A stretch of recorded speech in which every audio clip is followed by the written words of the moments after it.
Bom, rapaziada, essa é a nossa primeira aula de dinâmica, né?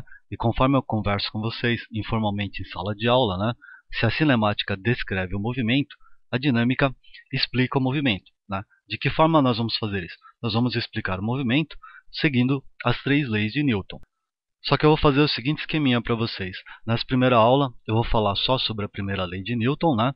E na segunda aula eu vou falar sobre a terceira lei de Newton.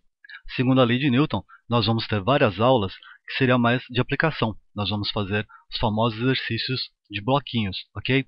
Exercício de bloquinho, apesar de não cair muito em vestibular ultimamente, né? Ainda faz parte do currículo de quase todas as grandes escolas, então vou perder um tempinho com isso. E também serve para mecanizar o processo de cálculo, né? E até da compreensão das 3 leis de Newton. Mas para efeito de vestibular, vocês vão concentrar atenção na primeira e na terceira lei de Newton, né, que são puramente teoria, ok? Primeira lei de Newton, a famosa lei da inércia, né? E notem o seguinte, a palavra inércia, se você procurar no dicionário, é um sinônimo de massa, tá?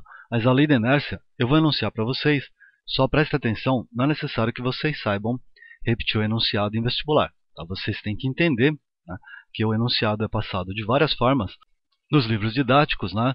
E, na verdade, possibilita uma série de compreensões diferentes aí, tá? Então, é mais ou menos o seguinte.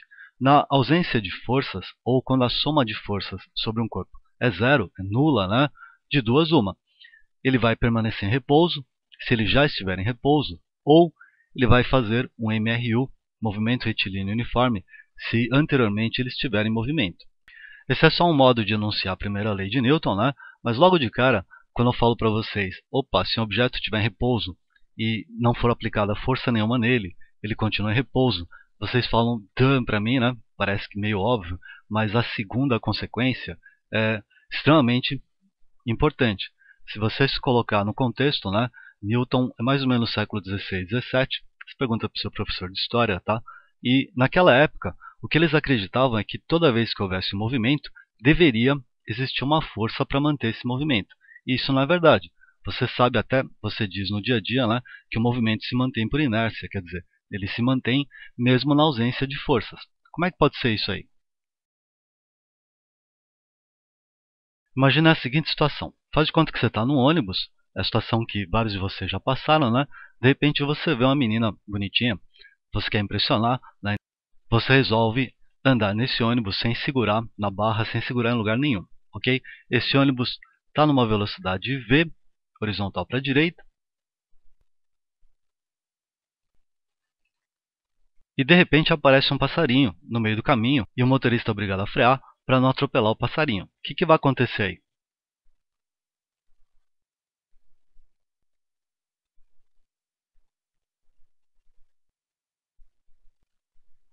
Você vai acabar se esborrachando no chão, né? E pode acabar morrendo.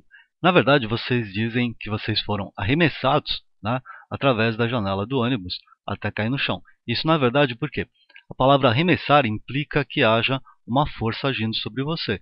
E na verdade foi o contrário, né? Como você resolveu não segurar na barra, nem em lugar nenhum, né? Na hora que o ônibus freou, nenhuma força foi aplicada sobre você. É por isso que você seguiu a lei da inércia. Você continuou apenas com velocidade v, que era a mesma velocidade que o ônibus tinha, né? Não houve força nenhuma te empurrando para frente. Até fica difícil para você explicar para sua mãe depois, né? Se você chegar em casa, como é que aconteceu o acidente, tá? Você vai ser obrigado a falar que você saiu voando e ninguém te empurrou. Meio ridículo, né? Isso tudo se deve à inércia, né? E o legal desse exemplo do ônibus é que a gente pode utilizar o mesmo ônibus para explicar as duas possibilidades que nós colocamos no começo, né, no enunciado da lei da inércia. Então faz de conta que você se recuperou, sei lá, aí você sobe de novo no ônibus, né, você faz de conta que nada aconteceu e o ônibus está inicialmente parado, mas você não aprendeu a lição, você continua sem segurar em lugar nenhum. O que vai acontecer quando o ônibus começar a andar para a direita de novo, né? Quando o ônibus começar a andar para a direita, vai acontecer o seguinte.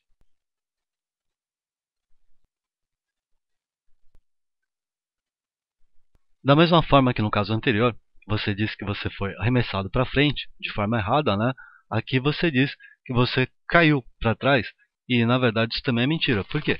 O que aconteceu é como você estava em repouso e você resolveu não segurar na barra, né? Novamente você não tinha, entre aspas, força nenhuma agindo sobre você, exceto o peso anormal. A gente vai ver um pouquinho adiante, tá? E aí o que aconteceu? Na hora que o ônibus partiu, né, você simplesmente permaneceu no lugar, né? Você cairia no lugar, você não seria arremessado para trás nem nada parecido.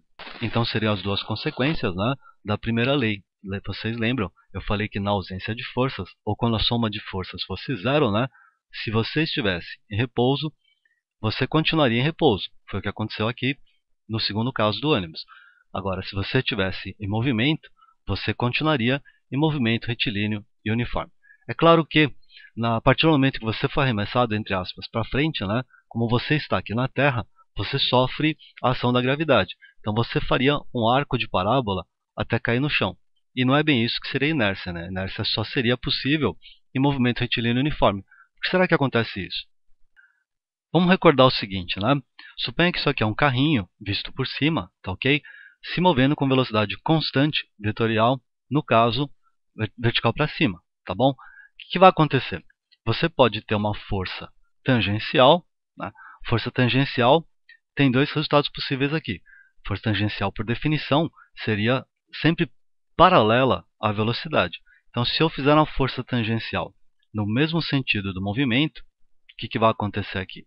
A velocidade vai aumentar em módulo. Tá? Você lembra da aula de classificação de movimentos, né? Nós vamos chamar esse movimento de acelerado.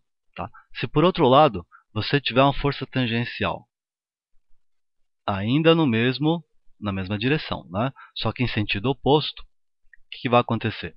Esse carro vai diminuir a sua velocidade, que ele está tentando ir para frente, você está puxando ele para trás. Então o movimento aqui se chamaria retardado, de novo lembrando da aula de classificação de movimento. Tá? Então, conclusão, forças tangenciais podem apenas mudar o módulo, né, da velocidade. Tá? Não poderia mudar a direção nem o sentido da velocidade. Né? Como é que seria isso? Se você quiser mudar a direção e sentido da velocidade do carro, você é obrigado a aplicar uma força lateral. Tá meio feia essa linguagem, né? Mas essa força lateral seria o quê? Seria uma força centrípeta. Né? Lembre da aula de movimento circular. Por que ela é centrípeta? Se você está se movendo verticalmente para cima, lembra que eu estou olhando o carro por cima. Tá? E de repente aparece uma força horizontal para a direita, ela é chamada de centrípeta por quê? Porque esse carro vai fazer uma curva seguindo essa trajetória aqui. Tá? No qual a força centrípeta apontaria para o centro dessa curva, da circunferência aí. Tá? Da mesma forma, se aplicasse uma força centrípeta, uma força lateral, para a esquerda aqui, esse carro faria uma curva, seguindo a trajetória circular, né? Péssimo esse desenho. Para o lado esquerdo aqui. Tá? De novo, a força centrípeta apontando para o centro dessa curva aí. Ok? Que conclusão que nós tiramos disso aí? Né? Se um objeto está parado, velocidade nula, se não houver resultante de forças sobre ele, se a força resultante for zero, ele vai permanecer em repouso. Tá? Por outro lado, se o móvel estiver com velocidade diferente de zero, constante, né, ou não no caso, se a força resultante for zero sobre ele, tá, ele vai continuar com essa velocidade aí, só que ele vai continuar mantendo a velocidade vetorialmente, significa que vai manter o módulo, a direção e o sentido.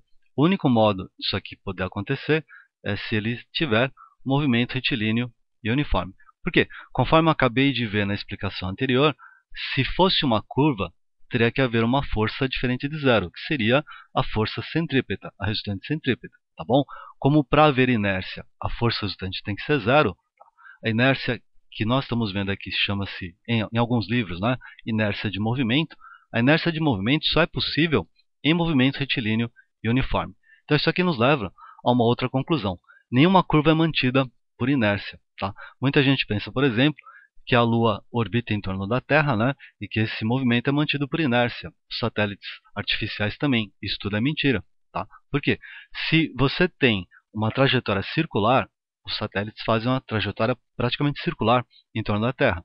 Deve existir uma resultante centrípeta que não pode ser zero. Tá? Então já não seria lei da inércia aí. Tá? Lembre bem isso aqui então. Ó. A inércia só pode ser para movimento retilíneo e uniforme. Talvez um modo mais claro de vocês enxergarem tudo isso seria o seguinte: imagina um moleque visto por cima de novo, né? Eu estou sempre colocando a visão por cima, que é mais fácil de desenhar e também mais fácil de você conseguir observar a força centrípeta, tá? Então, esse moleque amarrou uma pedra num barbante, o barbante seria isso aqui, ó, tá? E está girando, no caso, no sentido anti-horário, sob a minha perspectiva, tá? O que vai acontecer com essa pedrinha? Suponha que quando ela estiver nessa posição, o fio arrebente. O que vai acontecer com essa pedrinha aqui? Se o fio se arrebentar quando a corda estiver nessa posição aqui, o que vai acontecer? Ela teria uma tendência de fazer essa curva aqui se o fio continuasse existindo. Como o fio arrebentou, né? A pedra vai fazer um MRU visto por cima, né? Seguindo essa reta em verde aí. Tá? Quer dizer, isso aqui é o que a gente fala no dia a dia, sair pela tangente. Né? Por que ela sai pela tangente? Nenhum objeto consegue fazer uma curva, né, na ausência de forças. Tá? É necessário que exista uma força centrípeta para se responsabilizar por essa curva aí. Então, se você pensar um pouquinho, o fio era responsável pela força centrípeta aqui. Se o fio arrebentar, a pedra não tem motivo de continuar fazendo essa curvinha. Então ela vai sair pela tangente, como a gente fala no cotidiano, né? Ela simplesmente vai seguir em MRU. Isso aqui seria uma consequência da lei da inércia, sim.